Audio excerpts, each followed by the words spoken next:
दैनिक हिंदी में आपका हार्दिक स्वागत है मित्रों।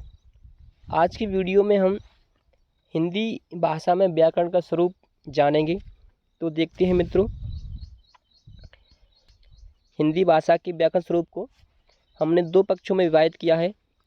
पहला पक्ष है शब्द व्युत्पत्ति पक्ष या शब्द का निर्माणक पक्ष या शब्द संरचना की संगठक इकाइयाँ। तो मित्रों, शब्द व्युत्पत्ति पक्ष को हमने 4 वर्गों में रखा है।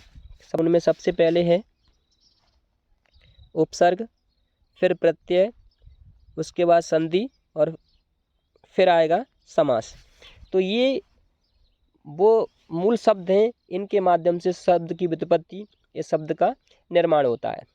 दूसरा पक्ष है शब्द का व्याख्यात्मक पक्ष।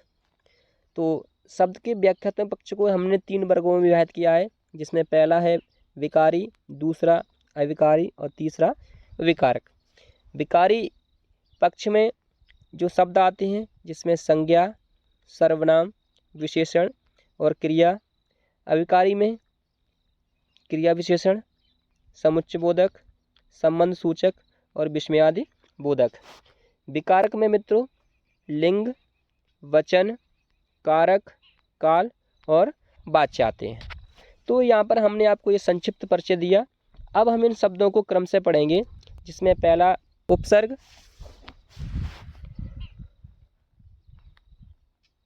भाषा प्रयोग में कुछ ऐसे मूल शब्द होते हैं जिनका अर्थ की दृष्टि से और विभाजन नहीं किया जा सकता। इस प्रकार के मूल शब्द भाषा की अविभाज्य इकाई होते हैं। ये किसी शब्द से पहले जुड़कर नए अर्थ का निर्माण करते हैं।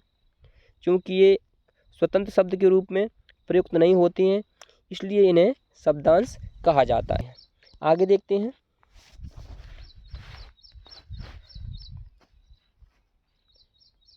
सार रूप में हम कह सकते हैं कि उपसर्ग वह शब्दांश होते हैं जो शब्द के पहले जुड़कर शब्द का अर्थ बदल देते हैं।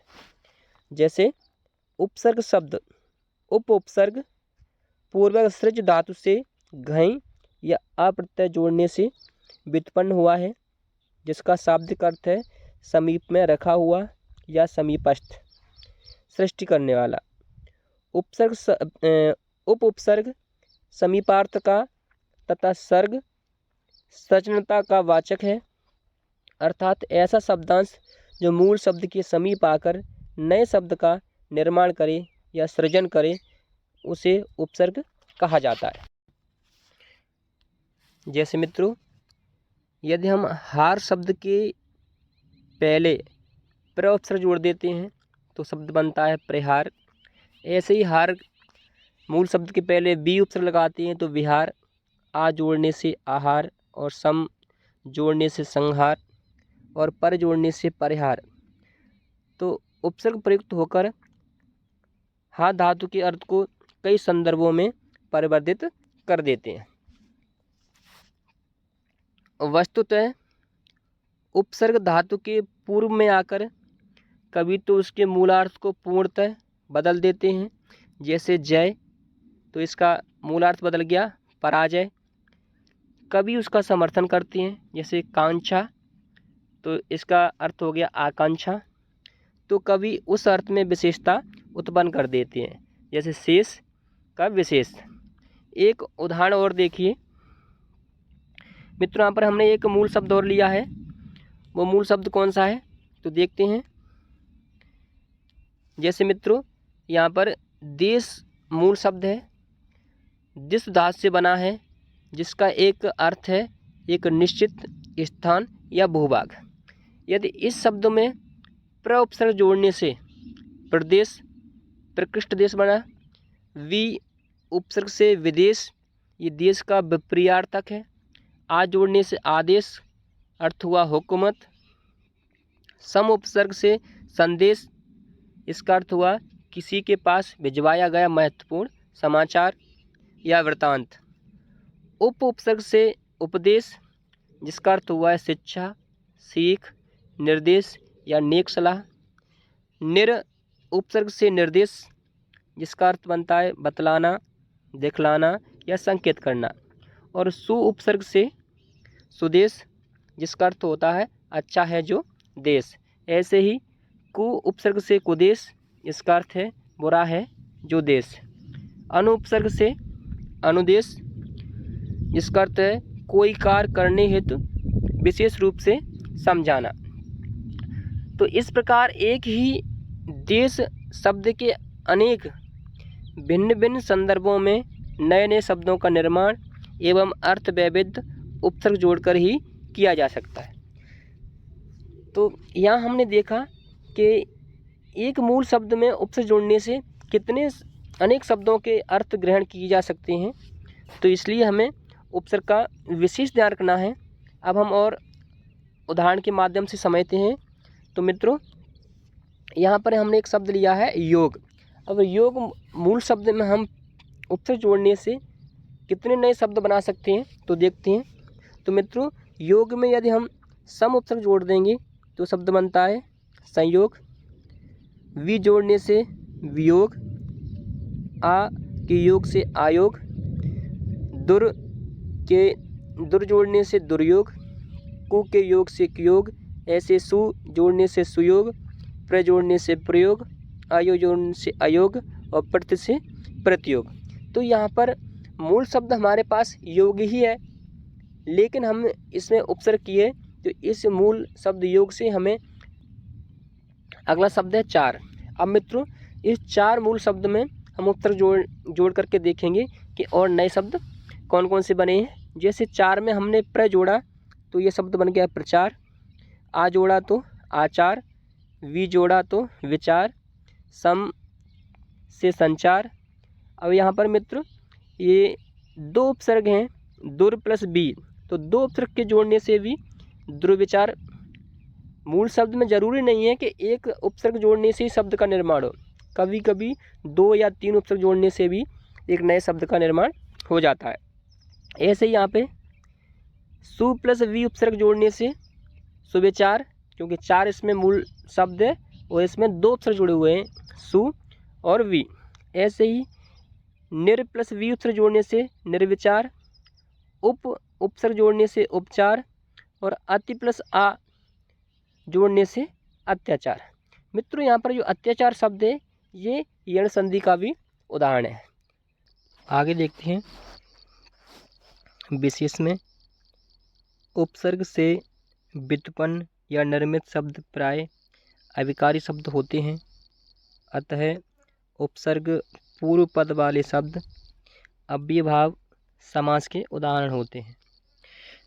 तो यहाँ पर एक तो ये ध्यान रखना है कि उपसर्ग से व्युत्पन्न शब्द होंगे, अविकारी होंगे। अब ये अविकारी शब्द कौन से हैं? तो अविकारी में क्रिया विशेषण, संबंधबोधक, समुच्चयबोधक और विस्मयादिबोधक शब्द आते हैं। और उपसर्ग पूर्व वाले शब्द अव्ययभाव समास के उदाहरण होते हैं। ध्यान रखें कि यदि कोई उपसर्ग किसी संज्ञा की विशेषता प्रकट करे तो वहाँ कर्मधारय या बहुब्रीहि समास भी हो सकता है।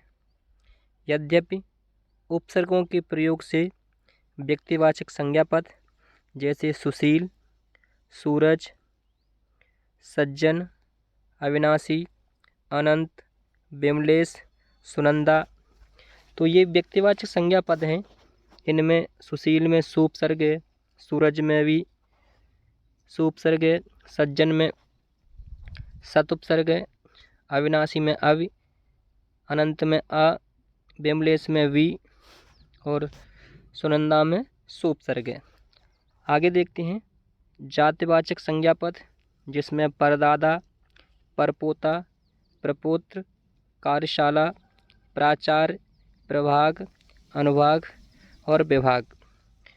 भाववाचक संज्ञापद में अधिकार, अनुभव, स्वभाव, प्रज्ञा। विशेषणवाचक संज्ञापद में बेईमान, सचेष्ट, सफल, बेचारा, बेवकूफ़, बेजान, कुपुत्र, सुपुत्र। और धातुवाचक संज्ञापद में विलग, सुलग, अन्य पद बनाए जा सकते हैं। तो देखा इसमें कि उपसर्ग से कितने शब्दों का निर्माण होता है। आगे देखते हैं हम। एक ही मूल शब्द से एक से अधिक उपसर्गों को जोड़ा जा सकता है। जैसे हार शब्द से निर तथा आ उपसर्ग जोड़ने से निराहार एवं दुर और वी अव इन तीनों उपसर्गों के योग से दुर्व्यवहार शब्द बनेगा।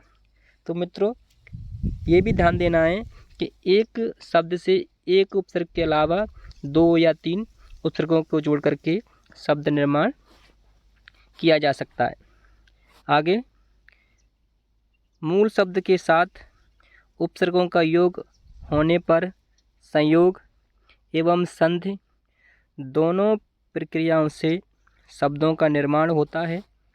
जैसे अधि प्लस नि प्लस यम संयोग प्रक्रिया से अधिनियम शब्द बना, जबकि अधि प्लस आपक इस उपसर्ग और मूल शब्द के मध्य यण संधि होकर अध्यापक शब्द का निर्माण हुआ। इसी प्रकार अनु प्लस एषण से अनुवेषण, यह यण संधि सु प्लस उक्ति बराबर सुक्ति दीर्घ संधि, उप प्लस इच्छा बराबर उपेक्षा गुण संधि, प्र प्लस ऊढ़ बराबर प्रौढ़ वृद्ध संधि इत्यादि शब्द संधि प्रक्रिया से निर्मित हैं। तो देखा कि इन शब्दों से संधि का भी निर्माण हो रहा है।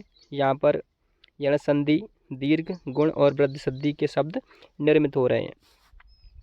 विशेष उपसर्ग शब्द संस्कृत व्याकरण का पारिभाषिक शब्द है। आचार्य पाणिनि ने अष्टाध्यायी में उपसर्गा क्रिया योगे में उपसर्गों को क्रिया से जोड़ने वाला कहा है। अतः स्पष्ट है कि उपसर्ग धातु से ही जुड़ते हैं। तो ये हमें विशेषकर ध्यान देना है कि उपसर्ग को हम धातु में ही जोड़ेंगे। आगे देखते हैं। ध्यान रहे तत्सम उपसर्गों का प्रयोग तत्सम शब्द के साथ, तद्भव उपसर्गों का प्रयोग तद्भव शब्दों के साथ तथा विदेशज उपसर्गों का प्रयोग विदेशज शब्दों के साथ ही होना चाहिए। तो देखा हमने कि उपसर्ग के शब्द भी ध्यान देने हैं। जहाँ जो शब्द आएगा वहाँ पर उसी भाषा के उपसर्ग का प्रयोग किया जाएगा। अब हम उपसर्ग के भेद या प्रकार देखेंगे। तो हिंदी भाषा में मुख्य 3 प्रकार के उपसर्ग प्रचलित हैं, जिसमें पहला है संस्कृत के उपसर्ग, दूसरा हिंदी के उपसर्ग और तीसरा है उर्दू या विदेशी भाषा के उपसर्ग। तो अब हम जो पहला बिंदु है संस्कृत उपसर्गों से निर्मित शब्द, इसे देखते हैं। संस्कृत में मूलतः 22 उपसर्ग माने गए हैं। इन उपसर्गों का योग हमेशा तत्सम शब्दों के साथ ही होगा। अब इन 22 उपसर्गों को हम क्रम से देखेंगे, जिसमें पहला उपसर्ग है प्र। यह उपसर्ग संस्कृत के उपसर्गों में प्रथमस्थ है। इसके प्रमुख अर्थ आरंभ, गति, उत्कर्ष, प्रकृष्ट, उत्पत्ति, मुख्य, आगे, अधिक, बहुत, विशेष, अंतर इत्यादि है। इस उपसर्ग के साथ दीर्घ, गुण या वृद्धि संधि हो सकती है। तो यहाँ हमें ध्यान देना है कि प्र उपसर्ग संस्कृत में प्रथम या पहला उपसर्ग है और इस उपसर्ग के अर्थ और इस उपसर्ग से बनने वाले शब्द हैं वो दीर्घ, गुण और वृद्धि संधि के उदाहरण हैं। जैसे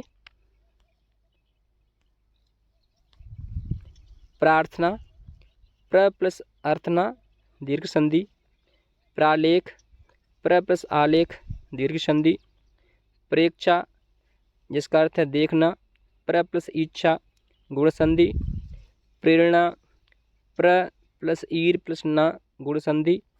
ऐसे ही प्रेषण जिसका अर्थ होता है भेजना, संधि है इसकी प्र प्लस ईषण गुण संधि।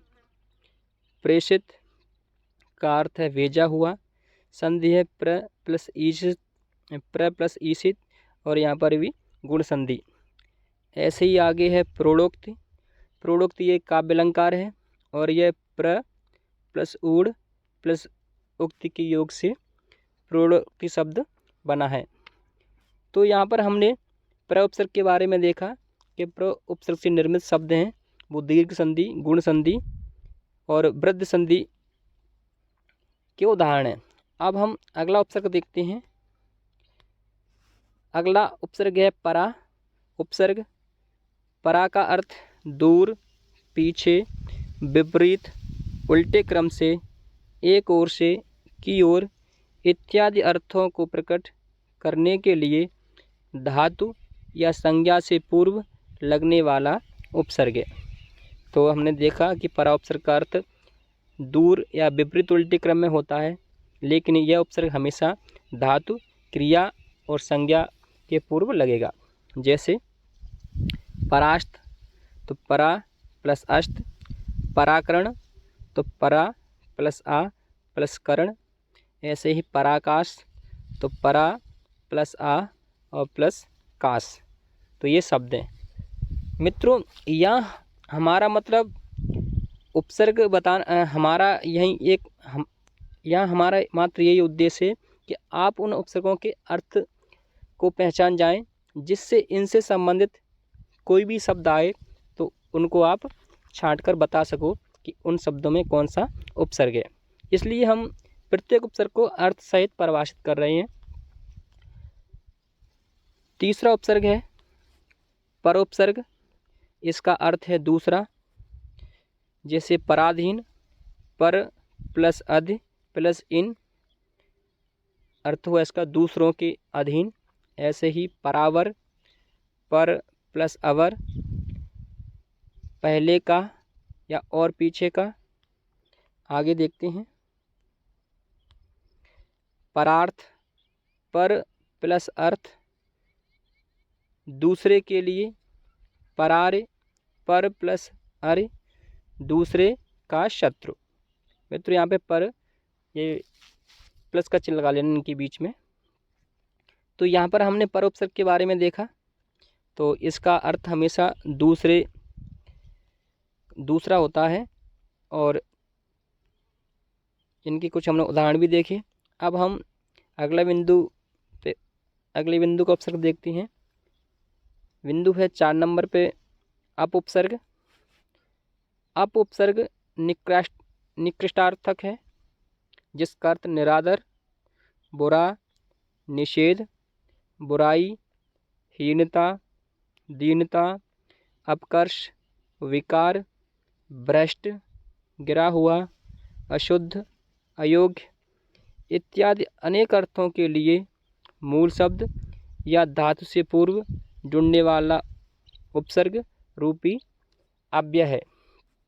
तो यहाँ पर हमें ध्यान रखना है, एक तो इसका जो अर्थ होता है वो हमेशा निकृष्टार्थक अर्थ हमेशा निकृष्टार्थक है और ये अनेक शब्द से जुड़ने वाला एक अव्यय है जो हमेशा धातु के पूर्व जुड़ेगा। अब यहाँ पे कुछ शब्द देखते हैं। जैसे अप उपसर्ग है और कर्ष मूल शब्द है, जिसका अर्थ होता है नीचे की ओर खींचना। ऐसे ही है अपकारक, तो कारक मूल शब्द है और अप उपसर्ग है, अर्थ है क्षति पहुंचाने वाला। ऐसे ही अपचारी, तो चारी मूल शब्द है और अप उपसर्ग है, जिसका अर्थ है दुष्कर्म करने वाला। ऐसे ही अपजात, ये कुपुत्र का समानार्थक है।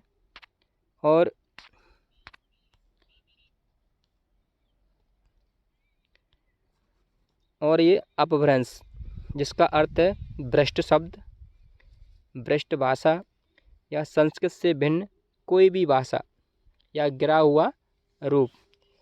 अब हम देखते हैं अगले बिंदु को, समुपसर्ग, जिसका अर्थ है सम्यक प्रकार से, ठीक ढंग से, उचित, उत्कृष्ट, पूर्ण, सहित, बहुत इत्यादि अनेक अर्थों को। मित्रों यहाँ पे ये शब्द यहाँ पे लिखा है, ये अर्थों लिखिएगी।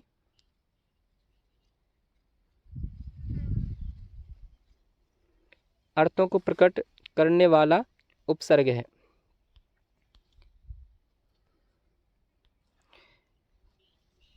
संधि प्रक्रिया में माँ का योग का से भा तक किसी भी वर्ण के साथ होने पर माँ अंतिम पद के प्रथम वर्ण का पंचम वर्ण अर्थात अंगा या अणा न म बनता है, तथा माँ का योग या र ल व सा और हा से होने पर अनुस्वार बनता है।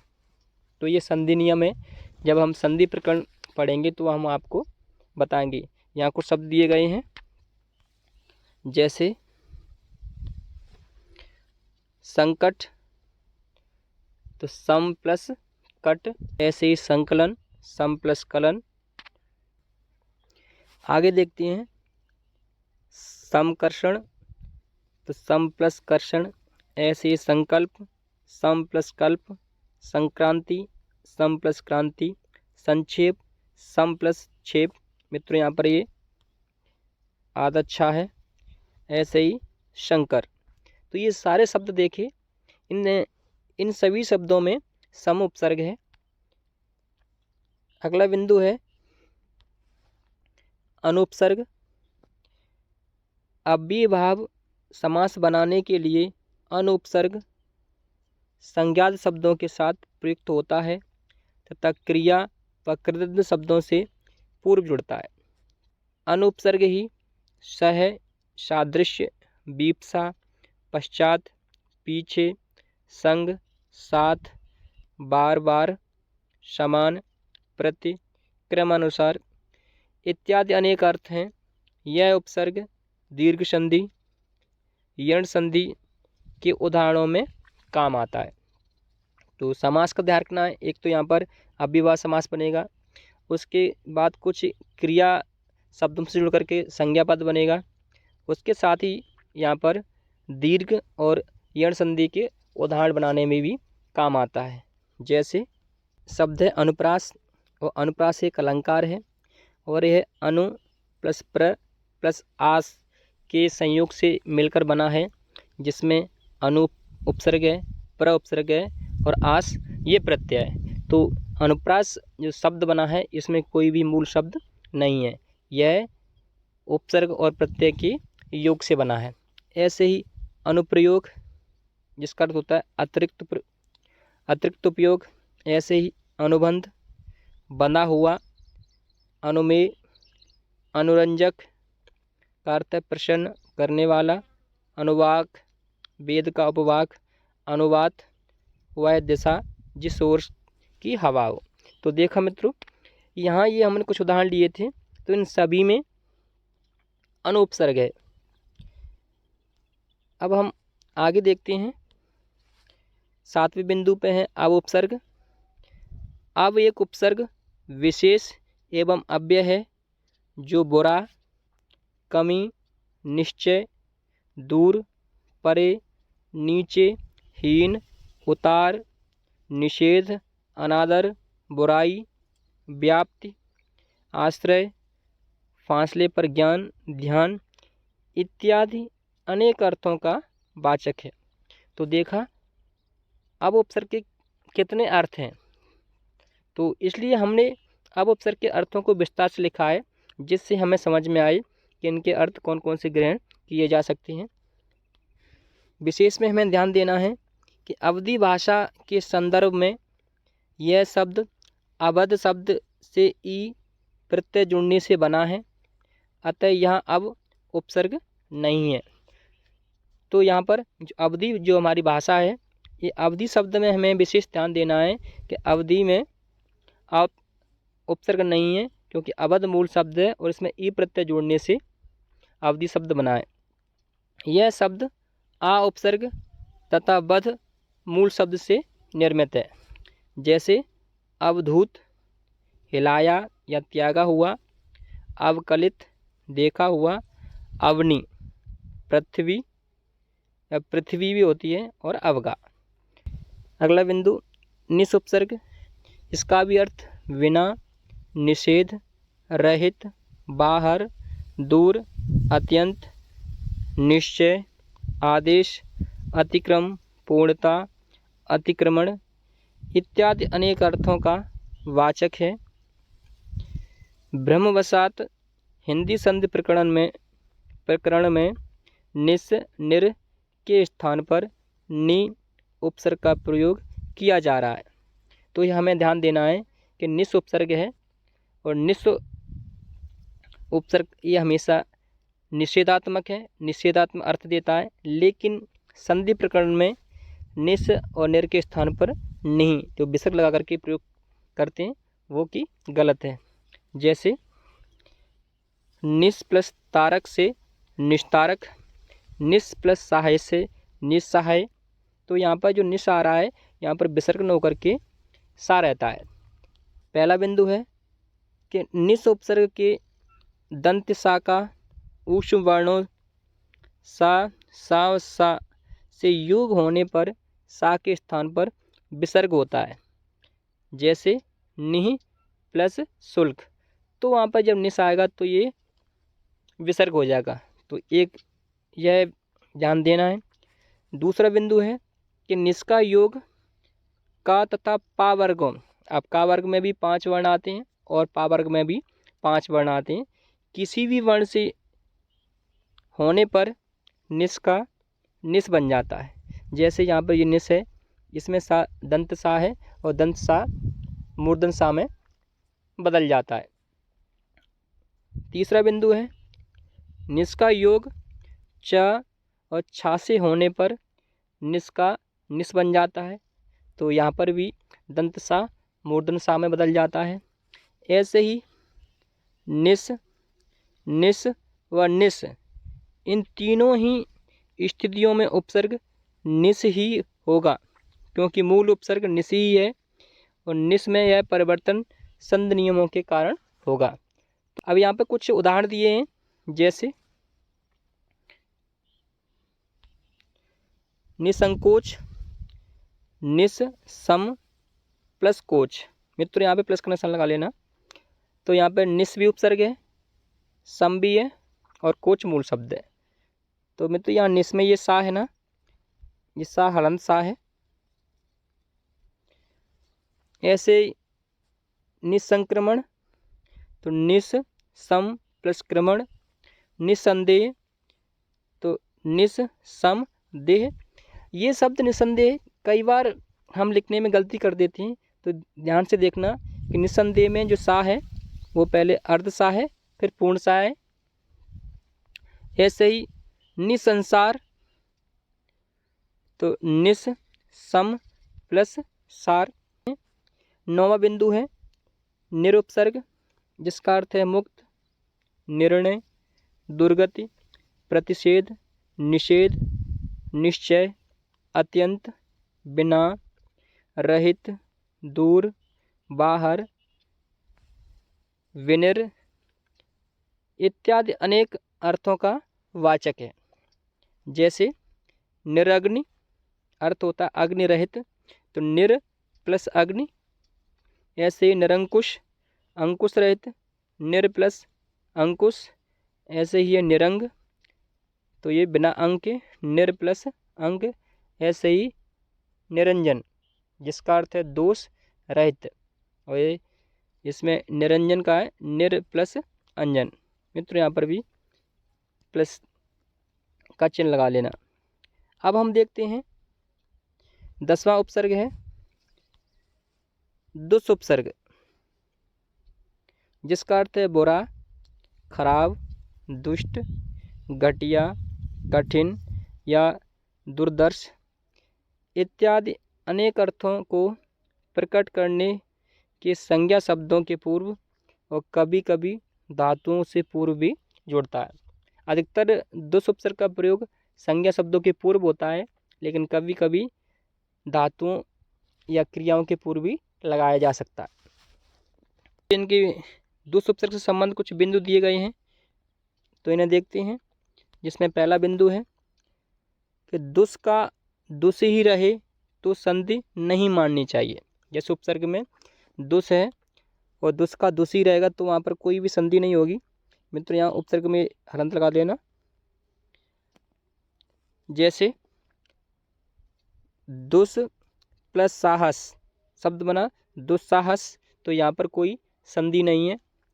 दुस प्लस त्रस्त तो दुस्तर आदि शब्दों में संधि नहीं माननी चाहिए, क्योंकि आज शाखा साई है।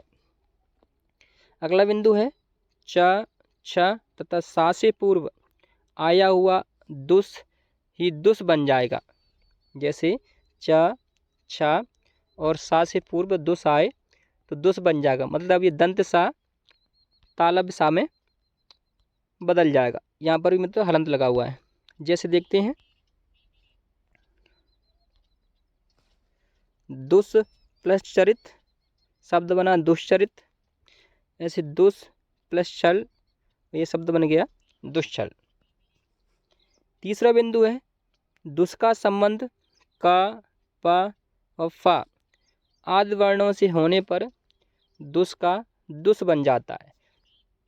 जैसा दंत सा मूर्धन सा में बदल जाता है। जैसे दुस प्लस कर्म तो ये शब्द बन गया दुष्कर्म। चौथा बिंदु है दुस ही संधि नियमों के दुस व दुस में परिवर्तन हो जाता है।